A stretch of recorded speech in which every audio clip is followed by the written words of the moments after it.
Бүгүнкү темабыз Кыргызстандагы совет бийлигинин орношуу. 1917 жылы күзгө жакын, күзүндө деп койсок болот, күзүндө Россияда большевиктер партиясынын ролу, мына Ленин башында турган большевиктер партиясынын ролу, большевик деген ошол больше деген сөздөн алынган, көп большевиктер партиясынын ролу жогорулай баштайт да. Алардын таашын өскөндүгү өзгөчө советтердин ичинде байкалган да. Өлкөдө аскердик бийликти орнотууга аракет кылган жанагындай Корниловчулар деген болгон, буларда талкаланышы большевиктердин авторитетин көтөрүп, контрреволюциячыл күчтөрдү начарлаткан да. Ушундай кырдаалда Владимир Ильич Ленин мына сүрөттө көрүнүп турат. Владимир Ильич Ленин июль окуяларынан кийин убактылуу алым салынган бардык бийлик советтерге деген ураанды кайрадан козгоп, кайрадан көтөрүп чыкканда 1917 жылы 6 ноябрда Петроград шаарында, азыркы Санкт-Петербург, Петрдун шаары деген сөз, Петроград шаарында ошол куралдуу көтөрүлүш башталып, 7 ноябрь эртең менен 7 ноябрь эртең менен аскердик революциячыл комитет убактылуу өкмөттүн кулагандыгы жөнүндө жарыялайт да. Убактылуу өкмөт кулайт жөнүндө ошол аскердик революциялык комитет жарыялайт да. Советтердин бүткүл Россиялык экинчи съезди Ленин башында турган жумушчу дыйкандардын биринчи өкмөтү ЭКС деп кыскартып коелу, эл комиссарлар совети. Азыркыча айтканда, азыркы министрлер кабинети да, бул ЭКС, эл комиссарлар совети шайланган да. Ушул мезгилден тартып большевиктер партиясы, мына 1917 жыл 7 ноябрдан тартып большевиктер партиясы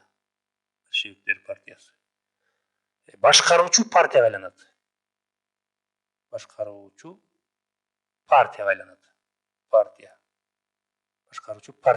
Да. Ошол советтердин бүткүл Россиялык экинчи съезде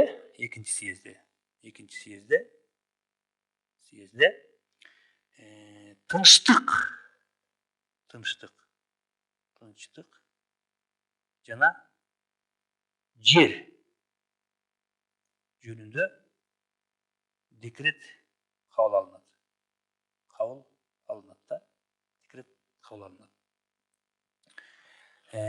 Тынчтык жөнүндөгү декрет боюнча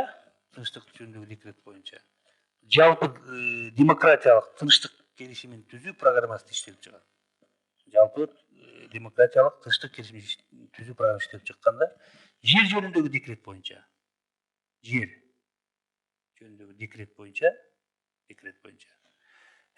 баягы жерге болгон мурунку помещиктердин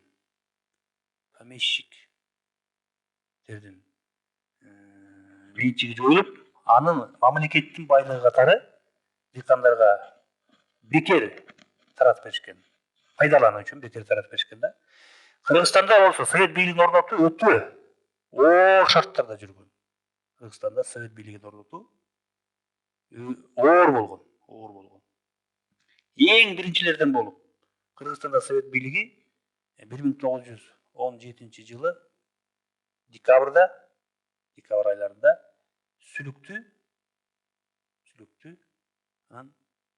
Кызыл Кыя шаарларында орногон. Ал жерде совет бийлигинин орношуна Ташкентте 1917 жылы 1 ноябрда совет бийлигинин орношуу жана совет органдарын түзүлүшү Кыргызстанда ошол Сүлүктү жана Кызыл Кыяда декабрь айында совет бийлигинин орношуна чоң таасирин тийгизген. Андан кийинки совет бийлигинин орношуу уламдан улам баягы совет органдары түзүлүп, андан ары жайыла бергенде совет бийлигин орнотуу. 1917 жылы декабрдын аягында Жалал Абадта, 1918 жылы январда Ошто совет бийлиги орногон. Ошондой эле баардык Ферганөнүн баардык айылгы штаттарында совет бийлиги орноп, советтик бийлик органдары уюштурулуп, бийликти өз колдоруна ала башташканда, Кыргызстандын түндүгүндө совет бийлиги биринчилерден болуп Таласта 1917 жылы 1917 жылы декабрда орногон да. Декабрда орногон. Бул жерде совет бийлигин орнотууга,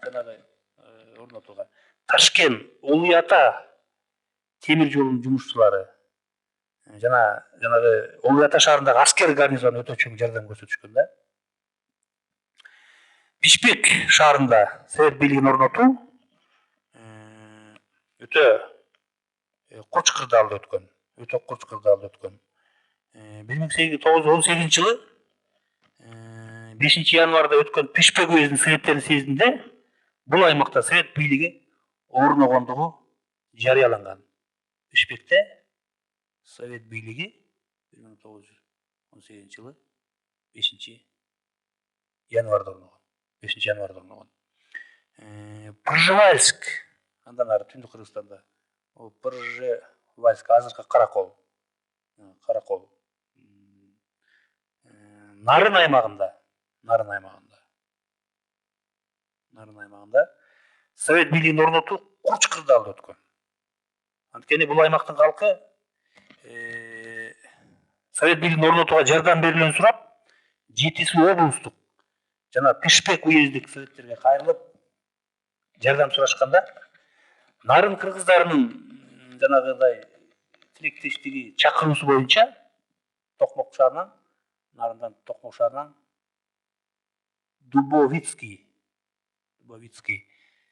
командирлик кылган кызыл гвардиячылар ушул Нарын жергесине барышып, ал жердеги контр революциячыл күчтөр дейт. Бул жанагы совет бийлигине каршы чыккан күчтөр да, контр революциячыл. Совет бийлигине каршы чыккан элементтер да. Контр күчтөрдүн баарын талкалап, Кокон аскерлеринин калдыктарын талкалап, Нарында 1918 жылы 8 апрелде Нарын аймагынын советтери съездинде совет бийлиги орногондугу жарыяланган да. Ысык көл өрөөнүндө